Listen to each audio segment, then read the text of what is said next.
अस्सलाम वालेकुम क्लास। मेरा नाम गुलाम असगर है। हम सब्जेक्ट पढ़ रहे हैं प्रोफेशनल प्रैक्टिसेस का। आज इसका ऑनलाइन लेक्चर फर्स्ट है। इससे पहले आपको फिज़िकल सब्जेक्ट कवर करवाया जा चुका है। अब ऑनलाइन लेक्चर्स के थ्रू हम रिमेनिंग कोर्स को कवर करवाएंगे। आपको अच्छी तरह से मालूम है कि कोविड-19 की वजह से हमें ऑनलाइन क्लासेस करवानी पड़ रही हैं। हम इसमें आउटलाइन के मुताबिक आपका चैप्टर 7 और 8 हमारा रिमेनिंग है। उसके बाद हमारा कोर्स कंक्लूड हो जाएगा। चैप्टर 8 हम आज डिस्कस करने वाले हैं human resource management and software engineering का। इससे पहले आप ह्यूमन रिसोर्स मैनेजमेंट का सब्जेक्ट जो है वो आप पढ़ चुके हैं। आपको अच्छी तरह से मालूम है कि ह्यूमन रिसोर्स मैनेजमेंट क्या होती है, उसका प्रोसेस क्या है। लेकिन आज जो हम पढ़ने वाले हैं टॉपिक और ये चैप्टर जो है इसका थीम इस चीज़ पे बेस करता है कि क्या रिलेशनशिप है ह्यूमन रिसोर्स मैनेजमेंट का in the organisation relating to the software engineering. तो सॉफ्टवेयर इंजीनियरिंग की फील्ड में जो भी बिजनेसेस किए जाते हैं उस बिजनेसेस में एम्प्लॉयज़ का ह्यूमन रिसोर्स मैनेज करने का क्या रोल है, इसे हमने डिस्कस करना है। जी, सबसे पहले हम ह्यूमन रिसोर्स मैनेजमेंट की डेफिनेशन पढ़ते हैं। ह्यूमन रिसोर्स मैनेजमेंट की डेफिनेशन कैसे भाई? Human resource management is the process of recruiting, selecting, inducting employees, providing orientation, imparting training and development, appraising performance of the employees, deciding compensation, providing benefits, motivating employees, maintaining proper relations with employees and their trade unions, ensuring employees' safety, welfare and healthy measures in compliance with the labor laws of the land. अब basically बताना ये चाह रहा है कि जो human resource management है ये एक प्रोसेस है। उस प्रोसेस में मुख्तलिफ स्टेप्स हैं। पहला स्टेप जैसे रिक्रूटमेंट है, दूसरा सिलेक्टिंग है, तीसरा इंडक्टिंग एम्प्लॉयज़ है, चौथा प्रोवाइडिंग ओरिएंटेशन है, पांचवा इम्पार्टिंग ट्रेनिंग्स है एंड डेवलपमेंट है, छठा अप्रेजिंग परफॉर्मेंस ऑफ एम्प्लॉयज़ है, सातवां डिसाइडिंग कंपनसेशन प्रोवाइडिंग बेनिफिट्स है, आठवां मोटिवेशन ऑफ एम्प्लॉयज़ है, ठीक है, नौवां मेंटेनिंग प्रॉपर रिलेशनशिप्स है, ठीक है। उसके बाद 10वां जो है उनकी सेफ्टी और हेल्थ को देखते हुए जिस कंट्री में आपने कंपनी बना रखी है उसके कवानीन के मुताबिक वो मैयस लेना। जैसे एक प्रॉपर एग्जिट डोर बनाना और आग लगने की सूरत में क्या मैयस होंगे, सारा उसमें निज़ाम कवानीन के मुताबिक बनाना होता है। ठीक है जी, ह्यूमन रिसोर्स मैनेजमेंट की डेफिनेशन समझ आ गई आप लोगों को। अब नेक्स्ट स्लाइड पे चलते हैं। नेक्स्ट स्लाइड में ह्यूमन रिसोर्स प्लानिंग प्रोसेस को मैं डिस्कस करने लगा हूँ। ये आपकी बुक में आपको टॉपिक नहीं मिलेगा, लेकिन ये एक इम्पोर्टेंट टॉपिक है, ठीक है। तो इसकी PDF के डॉक्यूमेंट मैं आपको सेंड कर दूंगा, आप उसे फॉलो कर सकते हैं, उसे अच्छे से याद करें। ये क्वेश्चन बहुत इम्पोर्टेंट है, ठीक है। तो इसके ना कुछ स्टेप्स हैं, जैसे यहाँ से ये स्टार्ट होता है प्लानिंग फॉर स्टाफिंग नीड से लेके employee recruitment and selection, employee training, performance evaluation, employee compensation and benefits और फिर एम्प्लॉय सेपरेशन तक। इन सारे स्टेप में जो भी ह्यूमन रिसोर्स मैनेजमेंट की रिस्पॉन्सिबिलिटीज़ हैं हम उसे डिस्कस करेंगे। सबसे पहले हम ये डिस्कस करेंगे कि जो हमारा ह्यूमन रिसोर्स मैनेजर है उसका रोल क्या है। ह्यूमन रिसोर्स मैनेजर का ये रोल होता है कि डिपार्टमेंट वाइज स्टाफ की जो नीड्स होती हैं उसको फाइंड आउट करना और फिर उस नीड को पूरा करना। अब नीड से मुराद क्या है कि देखें, जिस डिपार्टमेंट में एम्प्लॉय की ज़रूरत है उस डिपार्टमेंट के मुताबिक एम्प्लॉय के कौन कौन से स्किल्स रिक्वायर्ड हैं, कौन कौन से आपके पास एक्सपीरियंस होना चाहिए, क्वालिफ़िकेशन आपकी कितनी होनी चाहिए, ये सारी रिक्वायरमेंट्स को फाइंड आउट करना एक ह्यूमन रिसोर्स मैनेजर की ड्यूटी होती है। हम ये करते क्यों हैं आखिर? हम ये रिक्वायरमेंट्स को फाइंड आउट करना, नए स्टाफ हायर करना, ऐसा क्यों करते हैं? उसके कुछ रीजंस हैं जो हम यहाँ डिस्कस करें। Expanding in the new market, इसका मतलब है कि नई मार्केट में आप इंटर हो रहे हैं तो आपको नए एम्प्लॉयज़ की ज़रूरत पड़ेगी। अपनी प्रोडक्ट की कॉस्ट को कम करना चाह रहे हैं, नई टेक्नोलॉजी को अडॉप्ट करना चाह रहे हैं। ये एक कंटिन्यूस प्रोसेस है और जो ह्यूमन रिसोर्स मैनेजर होता है वो short term and long term plans बनाता रहता है हमारे, ठीक है, एम्प्लॉयज़ के लिए। अब नेक्स्ट चलते हैं जी। नेक्स्ट है रिक्रूटमेंट एंड सिलेक्शन। ये पहला स्टेप है इसमें इस स्टेप में हम ये डिस्कस करते हैं कि जो हमने डिपार्टमेंट की नीड्स के मुताबिक, डिपार्टमेंट्स की स्किल्स, रिक्वायर्ड स्किल्स के मुताबिक कैंडिडेट्स को ढूंढना है, उन कैंडिडेट्स में से कुछ कैंडिडेट को सिलेक्ट करना है, उन सिलेक्टिव कैंडिडेट्स में से कुछ लोगों को हायर कर लेना है। ये सब पहले स्टेप में होता है। अब रिक्रूटमेंट एंड सिलेक्शन प्रोसेस के कुछ स्टेप्स हैं। सबसे पहला स्टेप है आइडेंटिफाई जॉब रिक्वायरमेंट। ठीक है, जो हमने डिस्कस किया कि ह्यूमन रिसोर्स मैनेजर की ड्यूटी होती है, उसे डिस्कस किया हमने। फिर है कहाँ से एम्प्लॉयज़ को हायर किया जाए, सोर्सेज कहाँ से कैसे हायर किया जा सकता है। तो उसके कुछ इंटरनल सोर्सेज होते हैं, कुछ एक्सटर्नल सोर्सेज होते हैं। इंटरनल सोर्सेज में आपको पता है कि एम्प्लॉय ऑफ द ऑर्गेनाइजेशंस को, ऑर्गेनाइजेशन में जो एम्प्लॉयज़ काम कर रहे होते हैं, हम उन्हीं में से किसी को प्रमोट कर देते हैं। एक्सटर्नल सोर्सेज में यहाँ बताया हुआ है इंटरनेट, स्कूल्स, एम्प्लॉय रेफरल्स, ठीक है, उसके बाद कॉलेजेस वांट एड्स, ठीक है। इन सब सोर्सेज से हम जब ऐड देते हैं और वहाँ से एम्प्लॉयज़ हमसे कांटेक्ट करते हैं, लोग कांटेक्ट करते हैं कैंडिडेट्स, वो कैंडिडेट्स अपने अपनी एप्लीकेशन या फिर रेज्यूमेस जमा करवाते हैं। उन एप्लीकेशंस का हम रिव्यू करने के बाद कुछ कैंडिडेट्स को बुलवाते हैं इंटरव्यू के लिए।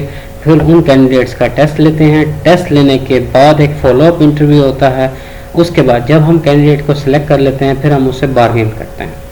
किस चीज़ के बारे में बार्गेन करते हैं बोला, कंपनसेशन क्या क्या मिलनी चाहिए, बेनिफिट्स कौन कौन से अलाउड हैं, जॉब परफॉर्मेंस की एक्सपेक्टेशंस क्या हैं, इवैल्यूएशन कैसे की जाएगी, अगर वो डिसेबल है तो उसे कौन कौन सी अकोमोडेशन एडिशनल मिलेंगी। ये सारा प्रोसेस रिक्रूटमेंट एंड सिलेक्शन का है। नेक्स्ट स्लाइड पे चलते हैं जी, रिक्रूटमेंट एंड सिलेक्शन। अब आपको पता है, अभी हमने डिस्कस किया कि फाइंडिंग क्वालिफाइड कैंडिडेट्स जी पहला स्टेप है हमारा। उसमें आपको पता है कि दो रिसोर्सेज है हमारे पास, इंटरनल एंड एक्सटर्नल। सबसे पहले कंसिडर किया जाता है इंटरनल्स को।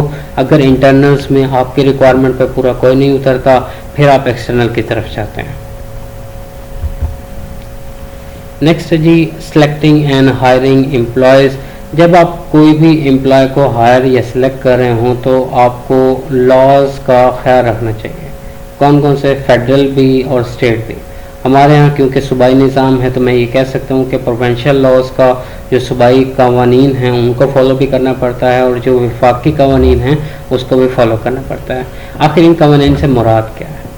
आपको पता होगा कि एक डिस्क्रिमिनेशन एक्ट है, डिस्क्रिमिनेशन के लिहाज से कवानीन हैं, उसको भी हमें देखना पड़ता है। फिर हमें चाइल्ड लेबर के लिहाज से देखना पड़ता है। उसके बाद हमें जेंडर बेस्ड जो हम डिस्क्रिमिनेशन करते हैं वो भी हमने देख लिया, चाइल्ड लेबर भी हमने देख लिया। ये सारे कवानीन, डिसेबिलिटी एक्ट है कि अगर कोई डिसेबल अप्लाई करता है तो उसके साथ कैसे ट्रीट करना चाहिए, कौन कौन से कंपनसेशन उसे ऑफर करने चाहिए, ये भी डिस्कस करता है। यहाँ पर एक नया कंसेप्ट डिस्कस किया गया है, उसे कहा गया एम्प्लॉयमेंट एट विल का। एम्प्लॉयमेंट एट विल से मुराद ये है कि जब भी कंपनी किसी एम्प्लॉय को हायर करती है तो उस कंपनी और एम्प्लॉय के दरमियान एक रिलेशनशिप क्रिएट होता है, जिस रिलेशनशिप को या एम्प्लॉय भी ख़त्म कर सकता है और एम्प्लॉय भी। तो उन दोनों में से जब कोई भी उस रिलेशनशिप को एंड करता है तो उसे कोई ना कोई रीज़न देनी पड़ती है। इसे कहा जाता है एम्प्लॉयमेंट एट विल। दूसरा होता है एम्प्लॉयमेंट जिसके अंदर एग्रीमेंट हो जाता है कि 3 साल का एग्रीमेंट है, 3 साल से पहले ना एम्प्लॉयर एम्प्लॉय को निकाल सकता है, ना एम्प्लॉय क्विट कर सकता है। अगर क्विट करना चाहते हैं दोनों में से कोई भी, तो उन्हें दोनों को कॉन्सिक्वेंसेस भुगतने पड़ेंगे। अब नेक्स्ट है जी orientation, training and evaluation. Orientation से क्या रहा था, सबसे पहले ओरिएंटेशन को डिस्कस करते हैं। अगर आपको याद हो तो यूनिवर्सिटी में आपका पहला दिन था और पहले दिन आपको क्या किया गया, सारे फर्स्ट बैच को इकट्ठा किया गया। इकट्ठा करने के बाद उन्हें तमाम ऑर्गेनाइजेशंस के रूल्स एंड रेगुलेशंस बताए गए ताकि वो उसे फॉलो करे, उसे तोड़े ना। इसी तरह से ऑर्गेनाइजेशंस में भी यही होता है कि जब आपको हायर किया जाता है तो ऑर्गेनाइजेशंस के रूल्स एंड रेगुलेशंस, और सिर्फ रूल्स एंड रेगुलेशंस नहीं, उनकी टाइमिंग्स, काम करने का तरीक़ेकार, क्या क्या पैटर्न्स हैं, क्या क्या लैंग्वेजेस यूज़ की जाएंगी, सारी बातें डिस्कस की जाती है ओरिएंटेशन में। दूसरा स्टेप है ट्रेनिंग। सबसे पहले ट्रेनिंग होती क्या है? देखिए, आप यूनिवर्सिटी से पढ़ के आते हैं, यूनिवर्सिटी से पढ़ने के बाद आपके पास नॉलेज तो होता है लेकिन उसकी इम्प्लीमेंटेशन नहीं होती। ट्रेनिंग क्या करती है, उस नॉलेज की बेस पर आपके अंदर स्किल्स इम्प्रूव करवाती है, स्किल्स क्रिएट करवाती है। फिर जब नॉलेज और स्किल्स दोनों मिल जाते हैं तब आपके पास बहुत सी जॉब अपॉर्चुनिटीज़ आ जाती हैं। इसलिए ट्रेनिंग प्रोग्राम का होना बहुत ज़रूरी है। अब ट्रेनिंग प्रोग्राम सिर्फ न्यू एम्प्लॉयज़ के लिए नहीं होता, ओल्ड एम्प्लॉयज़ को भी हम ट्रेनिंग्स दिलवाते हैं। क्यों दिलवाते हैं? ताकि उन्हें जो है नई नई जॉब अपॉर्चुनिटीज़ अवेल करने का मौका मिले, उनके अंदर नई स्किल्स को सीखने का मौका मिले। ठीक है, अब ट्रेनिंग दो तरह से की जा सकती है। पहला है ऑन द जॉब ट्रेनिंग, दूसरा है classroom and computer based training. On the job training क्या होती है? ऑन द जॉब ट्रेनिंग में जैसे ही एम्प्लॉय हायर किया जाता है तो उसे वर्क प्लेस पर लाया जाता है और जो भी टास्क हमने उससे करवाना हो उससे वो टास्क परफॉर्म करवाया जाता है, but under the supervision of experience employee. अक्सर वो एक्सपीरियंस एम्प्लॉय क्या होता है? सुपरवाइजर होता है आपका। नेक्स्ट है classroom and computer based training. Classroom से मुराद ये है कि आपको वर्क प्लेस पर लाने से पहले, क्योंकि वर्क प्लेस बाज़ दफ़ा बहुत ही सेंसिटिव होती है और उसमें गलती के चांसेस बहुत ज़्यादा नुकसान की सूरत में हो सकते हैं। अब उससे पहले हम क्या करते हैं, क्लासरूम में कंप्यूटर बेस्ड ट्रेनिंग्स दिलवाते हैं जिसमें आपको ऑडियो वीडियो लेक्चर्स, ठीक है, प्रोग्राम इंस्ट्रक्शंस दी जाती हैं, कॉन्फ्रेंसेस करी जाती हैं, स्पेशल मशीन्स को चलाना सिखाया जाता है, बेसिक मैथ सिखाई जाती है, लैंग्वेज स्किल्स समझाए जाते हैं, तब आपको वर्क प्लेस पर लाया जाता है। नेक्स्ट है जी परफॉर्मेंस अप्रेजल। आपको बता चुका हूँ कि जो आपकी एक्सपेक्टेशंस हों ऑर्गेनाइजेशन की और जो आपकी एक्चुअल परफॉर्मेंस हो, उन दोनों को कंपेयर किया जाता है और उनका जो डिफरेंस होता है उस डिफरेंस को बोला जाता है इवैल्यूएशन। अगर इवैल्यूएशन आपकी पॉजिटिव है तो आपको रिवॉर्ड पॉजिटिव मिलेगा, अगर आपकी इवैल्यूएशन नेगेटिव है, फीडबैक नेगेटिव है, तो आपको रिवॉर्ड नेगेटिव मिलेगा। उस इवैल्यूएशन की बेसिस पर आपकी कंपनसेशन, प्रमोशंस और ट्रेनिंग की नीड्स को आपको ट्रांसफ़र करना है, आपको फायर करना है, सारी बातें डिस्कस की जाती हैं। अब इवैल्यूएशन का एक मेथड बताया गया 360 डिग्री परफॉर्मेंस। ये मेथड स्पेसिफिक है। क्यों स्पेसिफिक है? कि इसमें हम 8 से 12 लोगों को इकट्ठा करते हैं। 8 से 12 लोगों में कौन कौन से लोग शामिल होते हैं? जो एम्प्लॉय जिसकी इवैल्यूएशन की जा रही है उसका सुपरवाइज़र और उसके इर्द गिर्द काम करने वाले लोग, टीम मेंबर्स हो सकते हैं, कस्टमर्स हो सकते हैं, सबऑर्डिनेट्स हो सकते हैं। वो सारे लोगों को इकट्ठा करके उस एम्प्लॉय के बारे में फीडबैक लिया जाता है। क्लियर हो गया जी?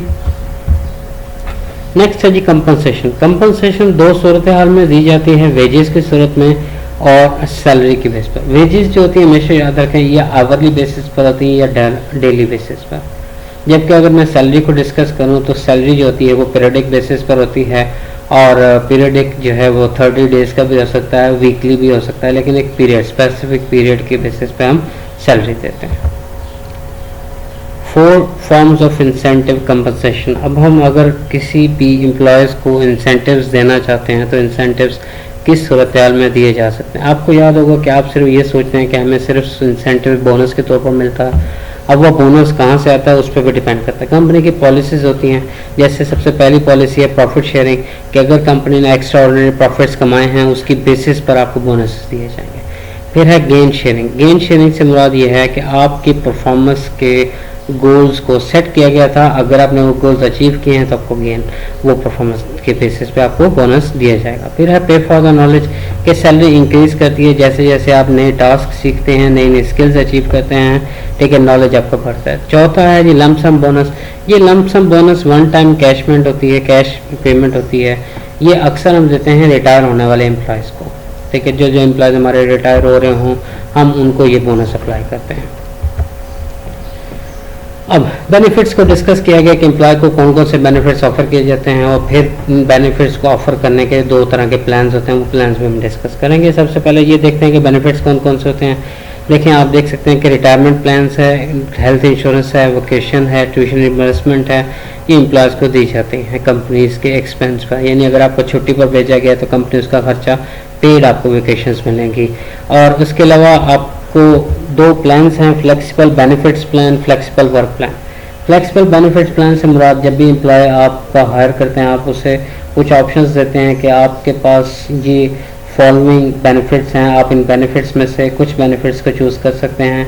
जैसे आप इंश्योरेंस करवाना चाहते हैं, फैमिली के इंश्योरेंस करवाना चाहते हैं, आपका सोशल सिक्योरिटी फंड अरेंज करें, आपके रिटायरमेंट प्लान्स बनाने हैं, आपका हाउस अलाउंस देना है, आपको ट्रैवलिंग अलाउंस देना है, तो कंपनी क्या करती है, एक लिस्ट फॉर्म करती है, एम्प्लॉयज़ उसमें से कुछ परफॉर्मेंसेस को, कुछ अलाउंसेस को सिलेक्ट कर लेता है। दूसरा फ्लेक्सिबल वर्क प्लान, कि हम एम्प्लॉयज़ को बेनिफिट्स प्लान नहीं देते, हम उन्हें वर्क प्लान देते हैं कि वर्किंग आवर्स उनके सेट कर देते हैं, ठीक है, फ्लेक्सिबल टाइम देते हैं, ठीक है, उस बेस पर अगर वो बस बैठ के काम करना चाहे, जॉब को शेयर करना चाहे, शिफ्ट्स में काम करना चाहे तो हम उसको फ्लेक्सिबल वर्क प्लान दे देते हैं। ये लास्ट स्टेप है एम्प्लॉय सेपरेशन का। इससे मुराद ये है कि मैं आपको पहले भी बता चुका हूँ कि जब भी कंपनी एम्प्लॉय को हायर करती है तो कंपनी और एम्प्लॉय के दरमियान रिलेशनशिप क्रिएट होता है, जिसे एम्प्लॉयमेंट रिलेशनशिप कहते हैं। ये रिलेशनशिप ख़त्म किया जा सकता है, इसे कंपनी भी ख़त्म कर सकती है, एम्प्लॉय भी ख़त्म कर सकता है। इन केस के अगर इसे एम्प्लॉय ख़त्म करता है तो कंपनी क्या करती है, एक एग्जिट इंटरव्यू तरतीब देती है। उस एग्जिट इंटरव्यू में एम्प्लॉय से उन रीजंस को पूछा जाता है जिसकी वजह से वो आपकी ऑर्गेनाइजेशन को छोड़कर जा रहा है, ताकि अगर आपके ऑर्गेनाइजेशन में किसी भी किस्म की ज़रूरत है, कोई इम्प्रूवमेंट की ज़रूरत है तो आप उसे कर सकें। सेकंड है डाउन साइजिंग। डाउन साइजिंग जो एक्ट होता है ये कंपनी का एक्ट होता है, कंपनी डाउन साइजिंग करती है। डाउन साइजिंग से मतलब ये है कि एम्प्लॉयज़ को एलिमिनेट करना, एम्प्लॉयज़ को ख़त्म करना, एम्प्लॉयज़ की जॉब्स को ख़त्म करना। ठीक है, आपकी कंपनी में 5 वर्कर्स काम कर रहे थे, कोविड-19 की सिचुएशन आई, आपके पास प्रोडक्ट सेल नहीं हो रही, आपके प्रॉफिट्स नहीं हो रहे, आप क्या करें, अपना वर्कलोड कम करें, अपने एम्प्लॉयज़ को निकालना शुरू कर दिया, तो इसे कहते हैं डाउन साइजिंग। अब डाउन साइजिंग आपने की, अब एम्प्लॉय आपकी मर्जी से गया या गया अपनी मर्जी से, तो एम्प्लॉय आपकी कंपनी को छोड़ गया।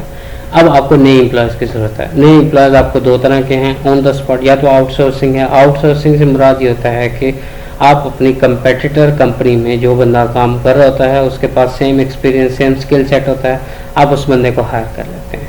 ठीक है, या फिर दूसरे मुल्क से बुलवाते हैं एम्प्लॉयज़ को।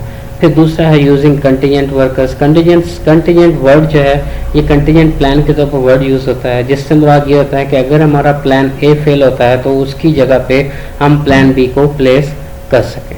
इसी तरह से कंटीजेंट वर्कर्स वो टेम्पररी वर्कर्स होते हैं, वो पार्ट टाइम वर्कर्स होते हैं कि जैसे ही हमारे एम्प्लॉयज़ छुट्टी पर जाते हैं या फिर वो जॉब छोड़ते हैं तो हम वो टेम्पररी वर्कर्स को हम बुलवा सकते हैं, उन्हें परमानेंट किया जा सकता है। अक्सर ये काम होता है हॉस्पिटल बिजनेस में। आपको मालूम हो कि वहाँ डॉक्टर्स की बहुत ज़रूरत होती है, तो जैसे ही कोई डॉक्टर छुट्टी पर जाता है तो उन्होंने ऑन कॉल डॉक्टर रखा होता है जो उसकी जगह पर फ़ौरन काम करने आ जाता है। अब ये चैप्टर का ये टॉपिक अभी ख़त्म हो जाता है। Thank you so much. आप इस चैप्टर को डिटेल में डिस्कस करें, जो भी आपको प्रॉब्लम्स आएँ वो कमेंट्स में पूछें या व्हाट्सएप ग्रुप में पूछें। अगेन मैं आपको बता दूं कि आपको जो बुक मैं फॉलो करवा रहा हूं उस बुक में ये टॉपिक नहीं दिया गया, तो मैं आपको ये टॉपिक PDF में सेंड करूंगा। इस टॉपिक को डिटेल में पढ़ें, उसको डिस्कस करें, मेरे साथ कांटेक्ट करना चाहें, कांटेक्ट इन्फॉर्मेशन आपके पास मौजूद है। कोई भी क्वेश्चन हो, किसी भी किस्म का हो, मैं जवाब देने के लिए तैयार हूँ। Thank you so much, good luck.